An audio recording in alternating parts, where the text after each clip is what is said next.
Greetings, I am Erin Patton, metaphysical master in a millennial age, and it is my life's purpose to guide you and organizations along an enlightened path. So I invite you to sit comfortably and tune in as I welcome you to the Meta Business Millennial, where we get the real conversations you won't get in the boardroom so that we understand this is exactly the path we need to be on in order to grow, evolve, and thrive.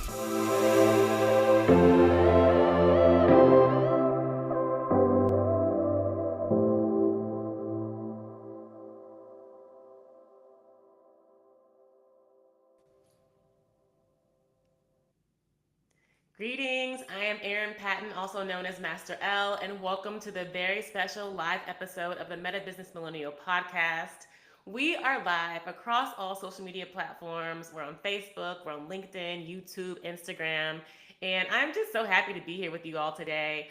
I wanted to make sure that you all can hear me okay and that we're good, before we get started. So I love when you guys kind of just check in and like, hey, we good, we see you, hey, yeah. And if you haven't already, I invite you to subscribe to my channel at I am Erin Patton. Of course, share this video and, throughout the podcast, feel free to drop me a comment because I love to hear from you guys and how the messages resonate with you. And before we jump into the meat of today's podcast, I really wanted to do a little intro of something that I'm dropping very soon, and it's my Meta Business Masterclass. And I think this is just so fantastic because I've been putting it together for a while now, and it's really targeted at the corporate diva and those who are working in corporate America and really are just struggling a bit to have success, to move forward and do it with grace, with love, with happiness, with joy. And there are so many folks out there who I know really love their work. And this was the case on last week's episode. We had someone who really, really was passionate about their job and just was struggling to make themselves fit in the small box container of their organization. And this is certainly for those people who are finding themselves in that situation where it's just sticky, if you will. And so essentially, going through a little bit of the problem with the corporate America piece is that, people are getting burnt out. And the current processes that we have in corporate America are inefficient, ineffective, and we need something that really relieves that essentially. And oftentimes we're wasting resources, whether it's people's time, money, energy, and we're really struggling with team alignment. So we really want to find a way to solve these problems. And I go through the secrets of solving all of these problems in the masterclass. So you certainly want to watch the masterclass to figure out how you can solve some of these issues related to burnout, related to, resource allocation, related to struggling with the people who you work with in a way that you can overcome it and succeed and thrive, like I said, with grace, with love, and with ease. Okay. And, a lot of the folks that have worked in this program, I've had great results from Fortune 500 executives to folks that are doing startups, massive growth startups, people who have gone through this program and secured $100 million contracts for their suppliers, for the folks in their organization. And so there has been literally like incredible results, incredible outcomes from this specific methodology, what I call the meta business methodology. So certainly take some time to click on the link. It's in the description of the show notes. And also it's linked in my bio, the Meta Business Masterclass, so that you can certainly thrive and win at work. So that's my little pitch to start. And so before I jumped in, I wanted to make sure you guys knew that the Meta Business Masterclass was coming. And I just am so ready for you all to take your leadership to the next level. If you feel like you're ready to take your leadership to the next level, then this masterclass is for you. Okay? So, without further ado, I want to jump into today's podcast episode because it has a lot to do with the Meta Business Masterclass and it's around imposter syndrome. So many of us are walking through life, showing up at work, showing up in our own businesses, not really feeling like we're worthy of our success, like we're worthy to be here. And a lot of times we feel like a fraud, and before we kind of jump into like any solutions or things like that, I want to first define what imposter syndrome is, because I know a lot of people say it, but then do we really understand and know what it means, you know? And so for me, the imposter syndrome, and there are moments too when I have it, it really stems from a worthiness, a lack of worthiness, a doubting of your worthiness. And that very much is a deep seated, root childhood issue. And wanting to prove ourselves, having to prove ourselves, needing that external validation to be where we are, to be successful. Like we had to get a gold star in order to know we were a good student, instead of intrinsically knowing, feeling, and understanding that we are good students. Like we don't need 100% an A plus, a gold star in order to, valedictorian designation. This was me. Like I had to get all of the things in order to be perceived as super smart, super intelligent, super capable. And so a lot of that imposter syndrome comes from that desiring that external validation. So, you know, it's really like the definition of it. It's like persistent feeling that you are a fraud despite the evidence of the contrary. So, you know, have you ever felt like a fraud despite your success? Because that exactly is imposter syndrome. And if you've ever felt like a fraud despite having incredible achievements, incredible success, then that in and of itself is imposter syndrome, okay? And so, you may attribute your success to luck, to timing, or other external factors than your intrinsic abilities. So all of this is really related to imposter syndrome. And the second piece around it is that you are constantly in fear that you're going to be found out, like someone's going to catch you, or you're going to go to jail, or like I put in my story, like security's going to grab you and carry you out the room. When even when I was at Harvard, I have to even state this, because when I was at Harvard Business School, there are a lot of people who got in and they were thinking, oh, they're going to kick me out because they're going to know that I don't know what they were going to know. There is this intrinsic fear that someone's going to think that you're not worthy of being where you are. And I even saw a documentary with Lady Gaga, and I remember when she was going on her journey with her career, she would be like backstage like crying before shows because she was just thinking about all her bullies and all her negative trauma, and how that it showed up for her on stage. Like did she really deserve to be here? Really, did she deserve to have all these fans and all this success?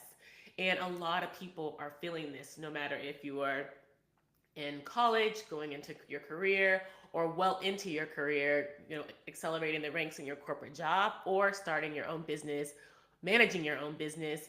There is this sense of imposter syndrome in a lot of people. So certainly don't feel like this is something that's weird or abnormal, because it is a very common fear and anxiety that a lot of people carry. And particularly since this episode and this work that I'm doing is coming from a perspective of a woman of color, like I am a melanated woman, I specifically want to speak to the imposter syndrome for women of color.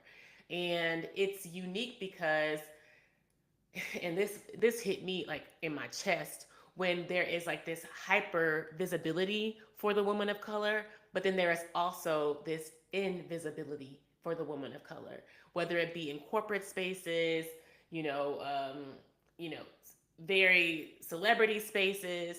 I mean, Beyonce has gone through this, and people have criticized the Academy so often because she's hyper visible, one of the best selling artists of all time, yet she gets snubbed at awards all the time, whether it's album of the year. I mean, the example with Kanye and taking the mic from Taylor Swift.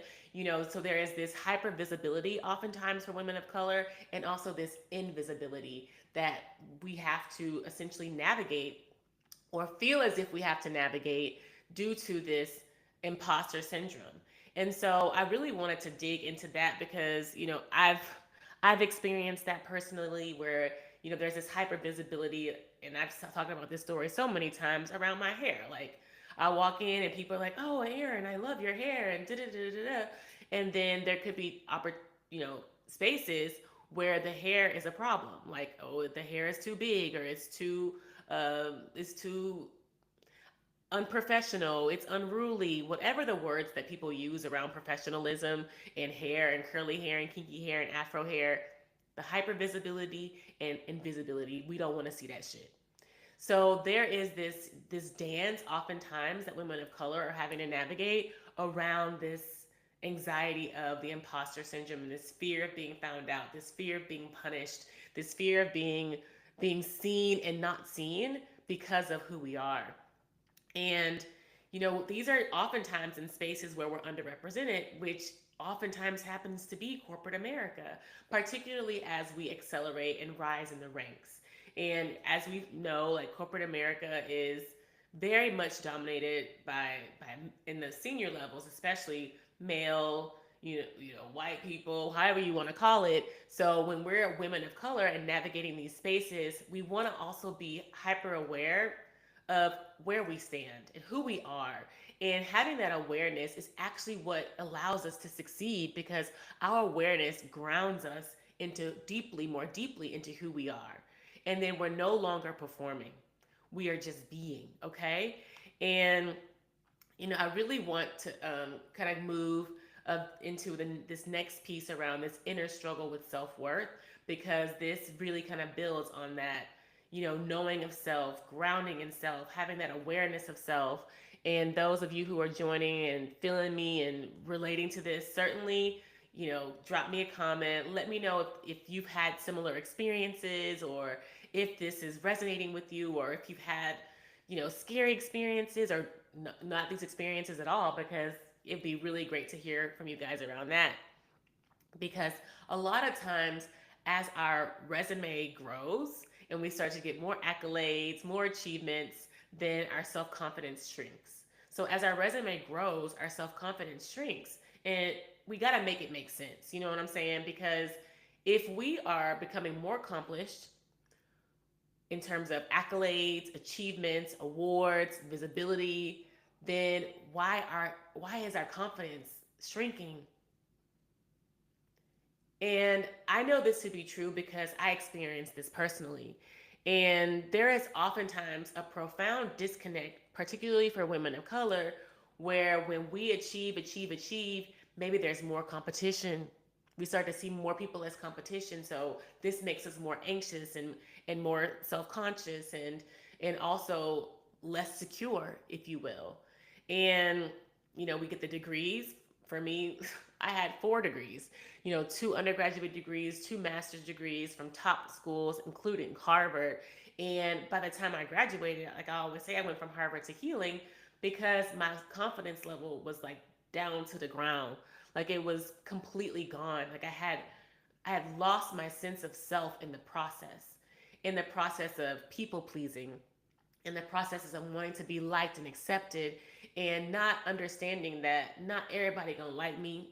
Most people maybe not everyone's gonna accept me, and being grounded and okay with that. Like that was just not how I was raised. Like I was certainly raised as a woman to be seen and not heard, to be admired and adored in many ways, of course, but because I did what people wanted me to do and what people liked for me to do. Very much like the Coming to America episode when it was like, whatever you like this was me. Like, whatever you like, what do you like? It's what I like. And that was essentially my modus operandi. This is how I behaved. This is how I acted. Even when I had that experience at the job when they told me my hair was inappropriate for the work environment, well, they told me to pull my hair back. So you best believe the next day I went to work and pulled my hair back and wore it like that for the next 2 weeks until I decided I wanted to quit and leave the job and find another one because I didn't feel accepted. And there are just too many situations where women of color are sacrificing themselves, sacrificing their identity to be accepted, to be seen as worthy by somebody else's standards, by somebody else's beauty standards, by somebody else's intellectual standards, by somebody else's love relationship standards. And this happens so often in relationships because we want to be wedded. We want to be with a man. We want to be taken care of and we want him to like us. So there are so often times when we are changing everything about ourselves to be accepted by someone else, even a man. And, the more you achieve, the more you feel you have to lose. I think that's also part of it.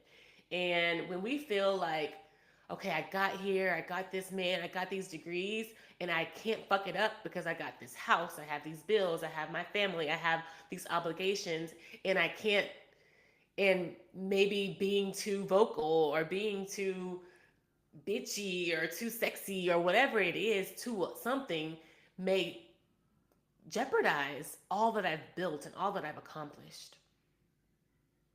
And I know that to be true because, like I said, I've been through it myself. And I can't tell you there's not a faster way to unhappiness, to disease, to death than doing that. And I know because I saw it with my parents.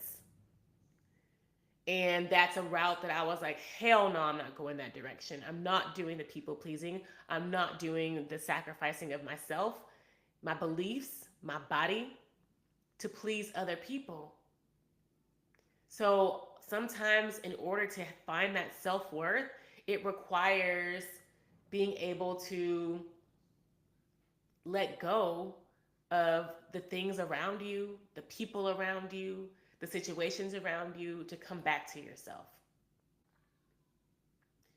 And that's a lot. I know it's a lot. A lot of people don't like to make that sacrifice because um, of what they fear that they will lose. But again, we're operating from fear. And when we operate from a place of fear, there can never be gains. There can never be positive outcomes. Because fundamentally, your starting point, your fear based point, is the lowest vibrational frequency that there is. So we have to be able to come and operate from a space where we are loving on ourselves, deeming ourselves worthy, accepting ourselves as being worthy, and then we can make more conscious decisions about how we move. And I want to give you guys some examples around this because I'm speaking very theoretically. So maybe drawing from the Meta Business Masterclass, that a little teaser here in understanding, like, if you're working in an environment where you feel like you're shrinking, you feel like you're being an imposter, where you're feeling like you achieved so much yet no one around you is valuing that, then you have to come back to yourself and determine, is this place worthy of my presence? And if you determine that this place is no longer worthy of my presence, then you have to start taking the action with creating the strategy first, of course, around how do I get out of here? Where do I go? And then once you find those outlets, then you take the action to do what you need to do to find a place where you can be worthy, where you can be valued. Because one thing we not gonna do, which brings us to the third piece, is pretend to be somebody else. And that's the mask wearing. And I have to tell you that code switching is exhausting. Code switching is exhausting and it's soul crushing. Okay? And when we find ourselves in these environments where we have to talk different, where we have to dress different, where we have to look different, act different, that's a whole performance. And like I said, I've been there. I did it for years. I did it for years. And I did it for so long, I didn't even know who the fuck I was afterwards. It took me years to get to where I am today to figure out who I am now. Because I spent so long trying to pretend to be somebody else. And I love social media. I love the opportunity to be able to connect with people around the world, to be able to speak my truth, to express my creativity. But so much of social media too is driven around comparison. It's driven around the obsession of wanting to be like somebody else. I have to say, because I find myself doing it too, and I have to cut myself off. And there are so often times when we are drawing a little bit of ourselves from an influencer, drawing a little bit of ourselves from a celebrity, drawing a little bit of ourselves from a random person in our community, in our family. And we're not fully embodying and being ourselves. So pretending to be somebody else is absolutely soul crushing because you are crushing the very essence of that which came to experience this life. Okay? And I have to speak to my experience around this because it really started when I was in New York. And in New York, I mean, particularly when I was there, it was just a place where you had to be seen, you had to be in the know, you had to be really cool to be successful. Or at least I felt that way. I felt the pull, the draw for that. Like this was the Diddy White Party era where people were willing to be down and do anything to be down. Okay? That's how he got all these cases because people were willing to go to the extreme to be accepted, myself included. Thank God I never found myself in situations where I was, at a Diddy White Party being drugged and, abused. But I certainly put myself in fucked up situations where I did get abused. And I have to take ownership and accountability of that. Whether it was getting too drunk, getting too fucked up, being out too late, being in places I shouldn't have been, because I wanted to be part of the in crowd. And so often we fall into these situations and scenarios, sometimes consciously, most of the time unconsciously, because we want to be down. We want to be cool. We want people to like us. We want particularly celebrity people with clout to fuck with us. Like having clout chasing is a real thing. And the clout chasing, and it is what it is. I always say on this podcast, we listen, we don't judge. We watch, we don't judge. It is what it is. It's for some people, they believe that this is what success is the clout. Being with people who have lots of followers, who have lots of celebrity, who have lots of money. That's clout chasing. And not really tuning into, do these people care about me? Do I care about myself when I'm in these environments? Am I able to even be myself when I'm in these environments? Or am I just here for the pictures and the likes? Because so much of this masking and pretending to be somebody else is for that, for the red carpet moment, if you will. For my shit on everybody else on the Instagram moment, my FOMO moment. And I I was this. I was this 100%. So by the time I got to Harvard, I was hard pressed to be in circles and scenarios and events where I felt like the people who to be seen were there. And I know people who knew me back then will agree. God damn it, Erin was a clout chasing groupie, whatever. However they call me, bopper, whatever. I'll take all the names. Because I've healed from it, I've learned from it, I've grown from it, I've evolved from it. I don't want none of it. No more. But that was me. I really felt like in order to be an important person, that's what I needed. I needed the Harvard brand to even be considered intelligent and smart.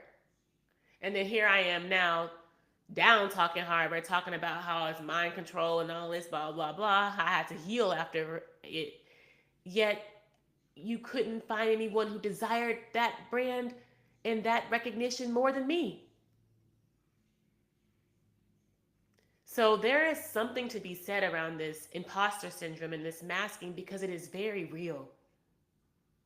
And it is very soul consuming and soul crushing. So we have to come to understand why we are this way. And for me, it was really the healing journey that got me to now to understand why. Understand my fear of abandonment, my lack of love, my lack of nurturing from my childhood, from my babyhood.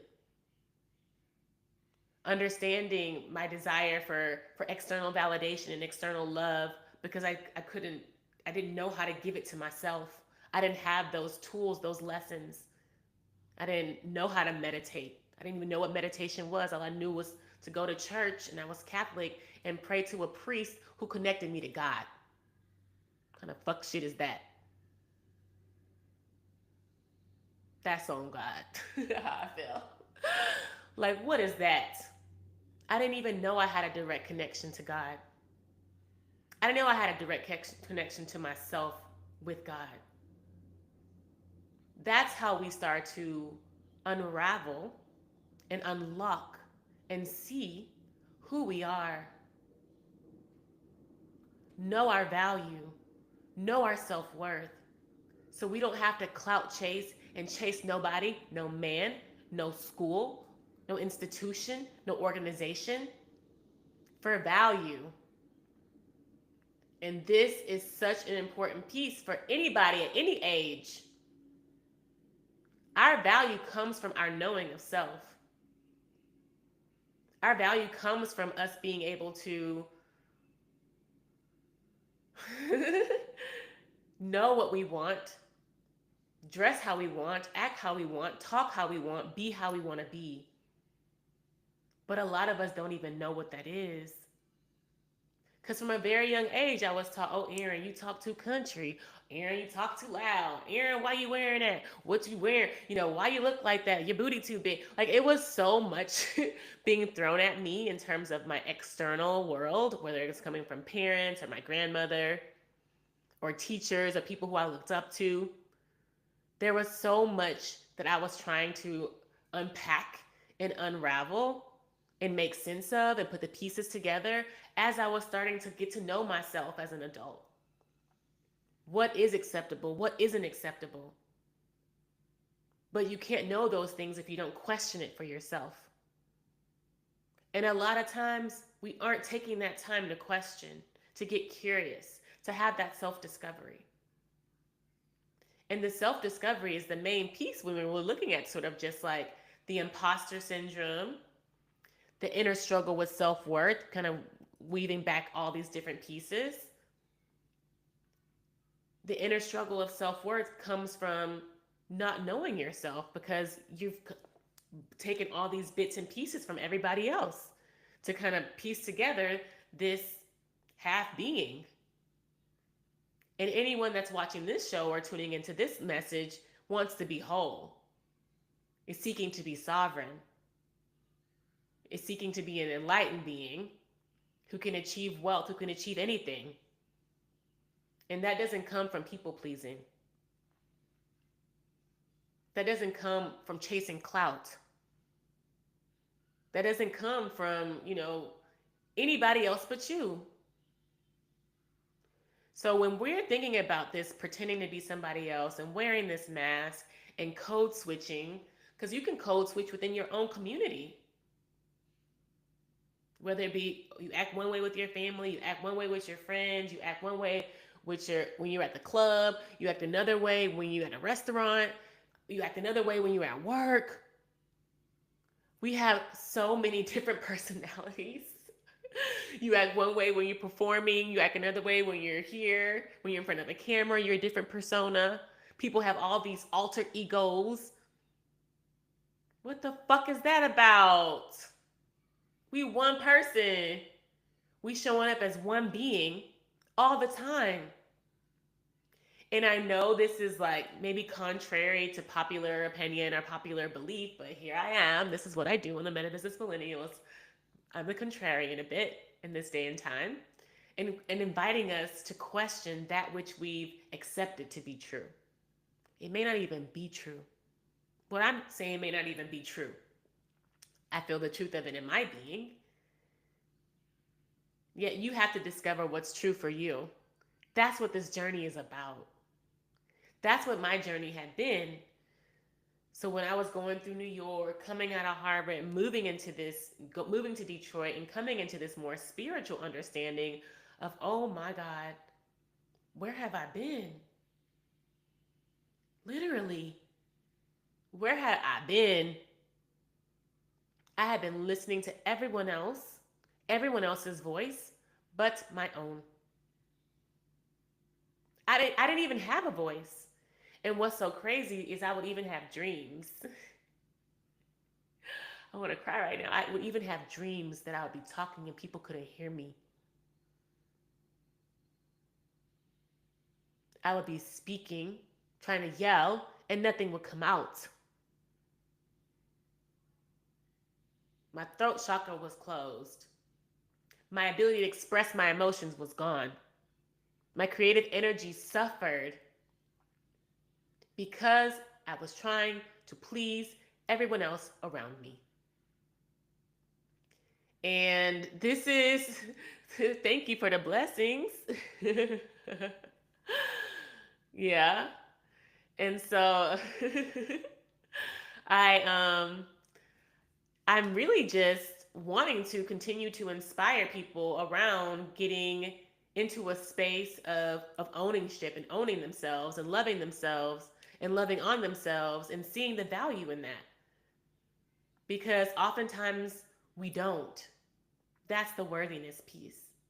And I want to talk through some ways in which you can do that and how I started to do that. And then I'm going to move into a meditation essentially where we're going to start to call forth what I'm calling our divine inheritance, our self worth, our self value, so we can really understand what that means and how that really is going to, how that worthiness and that value is going to start showing up for us in our lives. And so, thank you guys for continuing to join and talk to me and drop the comments because as when I started to move into my spiritual journey and move out of this place of people pleasing, I started to affirm myself. And I talk about affirmations all the time. I really started to speak mantras in my meditation. Journaling was so powerful for me. And I still think journaling, even to this day, is a beautiful opportunity to work through feelings and work through emotions that are difficult to articulate. But somehow, when you start writing, them words find a way. When you start writing how you feel, writing what's going on around you, writing about how you could better show up for yourself, how you've been falling short on yourself. I did several of these essays around this actually when I was at the University of Communication Sciences studying with Dr. Phil Valentine. We had to write essays about where did I judge myself? How did I judge myself? Where did I fall short in these ways? And then we come back and forgive ourselves too of these, what I in many ways deem a sin. Like that's a sin. Punish yourself, judge yourself, hate on yourself. What's the value in that? How do you grow from that? I would have to say that there was a point in my life where I felt like that punishment pushed me, but it pushed me in an anxious way. It pushed me in a way that literally made me ill. I'd get sick. I'd be so anxious, pushing myself. And now that kind of energy no longer serves me because I see the harm in it. So if I want to be able to achieve something, I need to be still enough and quiet enough in my being to understand what it is inside of me that needs to, and many sometimes it needs to be healed, to be able to attract it, to receive it, to magnetize it to myself. Or what it is, what downloads, what messages can I get, what strategies can I create to make it manifest, to do the action myself. But waking up and pushing myself and punishing myself to get things done does not work. That's where I'm saying like the soul crushing aspect of wanting to to be something and do something and mask yourself into doing it just doesn't work. So when you're journaling and writing about, I'm going to offer like a journal prompt here too. How can I learn to love myself? And think about it, like how you like love, like you have I'm sure someone out there, y'all out there crushing on somebody, loving on somebody, and you imagine all the ways you want to love them. Imagine all the ways you want to love yourself. Imagine how highly you see yourself. And sometimes I would do exercises where I would write out like my dream job, like what I would love to be doing, what would be an amazing opportunity for me. I actually did this with my friend yesterday on his podcast. I was talking, he was like, what do you see for yourself in the future? I was like, oh my God, I love that you asked this question. I want to be performing more. I want to be dancing more. I want to be singing. I want to be really in my creative expression. What do you want for yourself? These are beautiful journal prompts that really start to unlock that worthiness within your being so you begin to see more of yourself, different from and distinct from and unique from the people around you. Then that imposter syndrome starts to fall away because then you can be more in that higher self, be more in that dream self, be more in that dream body. If that's what you want is your dream body, because that was me. Like I really wanted to work on my body and have a fine body in it. Okay, in it. Took a couple years, but here I am. So there are so many opportunities in this journaling practice where you can really start to call forth more of this worthiness, more of this love, to really start to have some of that imposter syndrome dissipate. And I'm going to go now into this divine inheritance self-worth meditation. So wherever you are, I really want to encourage you to kind of just pause, because I think this is a good breath moment to start to integrate all that I've shared, dropped the gems in this message, for you to really start to move out of this imposter, anxiety, fraudulent mindset into a higher mind of love, of acceptance of self, of worthiness of self. So find a comfortable position wherever you are, either seated or lying down, and allow your body to be fully supported wherever you are. Just kind of, wiggle into it. Get comfortable. And take a deep breath in through your nose. Exhale whatever's natural for you outside of your mouth, out of your mouth, out of your nose. Just make it very natural. And let's begin our journey of reclaiming your divine inheritance and your true self-worth. With each breath, I invite you to feel yourself becoming more present in this moment. Release any tension in your body, in your shoulders, in your lower abdomen, in your legs, and your feet that you may be feeling.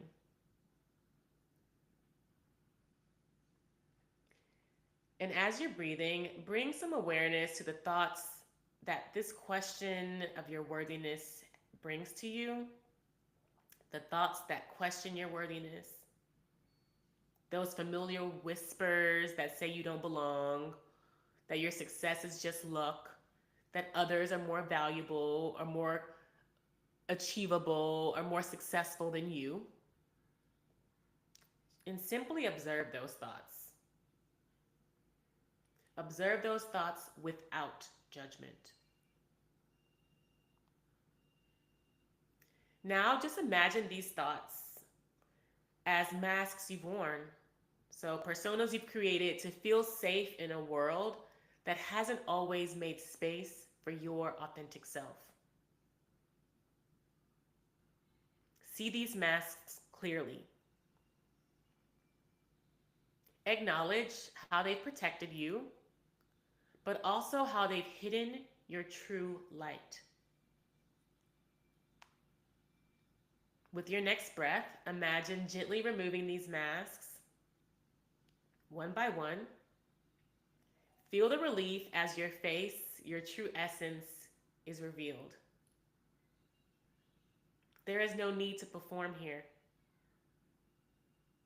You are safe to be exactly who you are, who you came here to be. Now envision a warm golden light beginning to form within your heart center. This light represents your divine inheritance, the worthiness that has always been yours, regardless of accomplishments or other people's approval. This light was yours before any degree, any job, any achievement. This light is your birthright.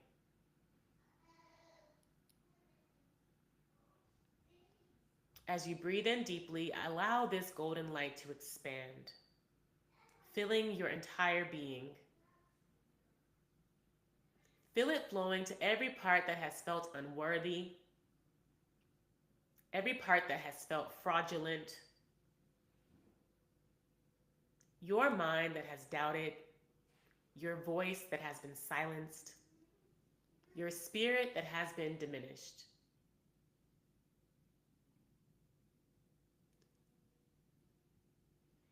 And now repeat silently to yourself, I am worthy. Not because of what I do, but because of who I am. My value is inherent. My voice is needed. My perspective is essential.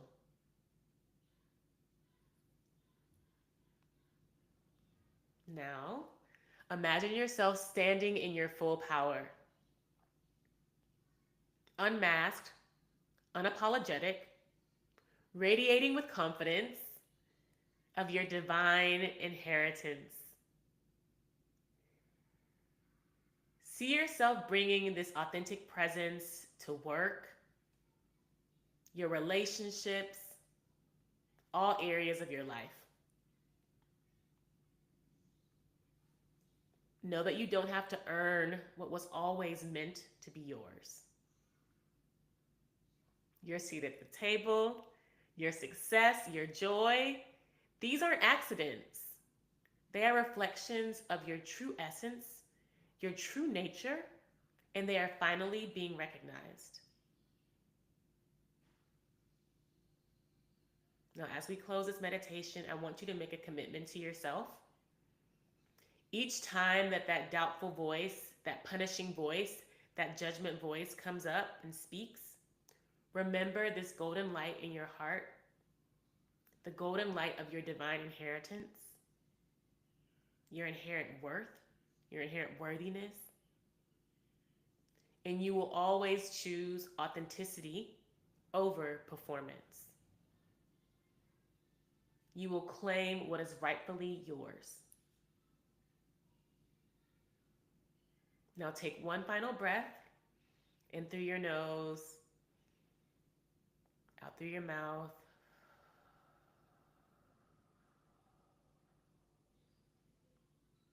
Drawing in courage and releasing your fears. And when you're ready, gently open your eyes, come back to this space. Wiggle your hands, shake your body, bring some life back in your being. And I would love for you to carry this renewed sense of your divine inheritance for the rest of this evening, for the rest of this day, whenever you're listening to this cast. And remember it day to day. If you have to come back to this meditation, please feel free to come back to this meditation.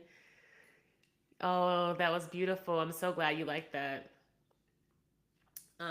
Because I felt it too, girl.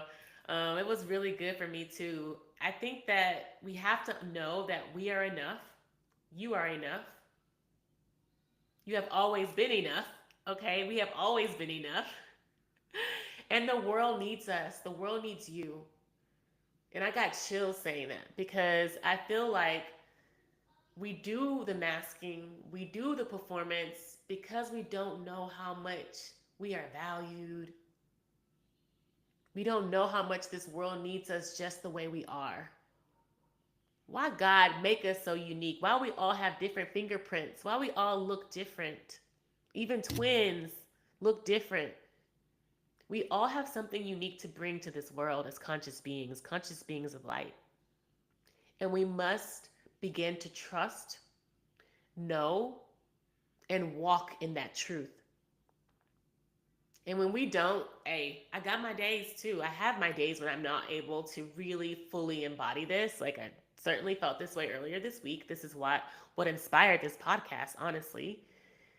I was just like, damn, like I done did so much and I still feel this way. There has to be other people out here feeling like this. We have to come back to ourselves.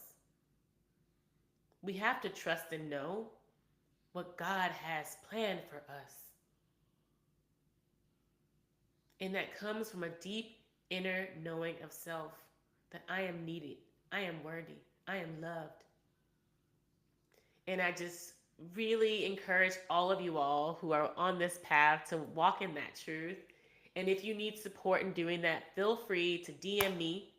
I love to hear from you. I appreciate your comments today because it really gives me enjoyment and joy and fulfillment to do this podcast, to show up and speak my truth and inspire other people and share my journey and my story. And I would just love to support you wherever you are in your journey in doing this work. And as I mentioned on the beginning of the podcast, I have my Meta Business Masterclass that'll be launching. So feel free to click the link in the show notes. Hey guys. Click the link in my bio if you're on my Instagram page or on my other social media pages, and really join in this movement for beautiful, loving, and knowledgeable women around the world to step into their divine inheritance, step into their worthiness, step into their power, and claim what is ours, okay? Our sovereignty, our love, our power, and everything else that we dream and desire. And see you guys soon. And if you haven't already, certainly subscribe to my social media channels at I am Erin Patton. And if you are looking for more resources, you can always go to my website, erinpatton.com. I do this podcast every week live, and you can catch them wherever you find your podcasts. If you missed the live version, they are recorded and saved out. And in the meantime, I just want to thank you so much for tuning in. I really appreciate all of you who joined me today, who are joining me in the recording, who are joining me just in this life. I'm just always so grateful. I love you all so much. Peace.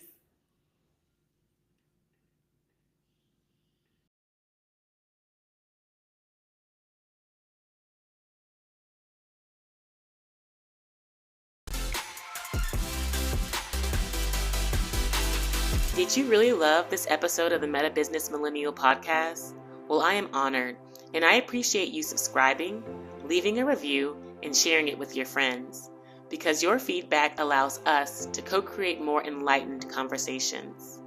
And if you're interested in growing your soul now, head over to my website, erinpatton.com, to find all the show notes, links, and free resources to get your energy activated today.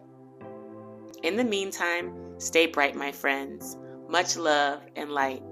Peace.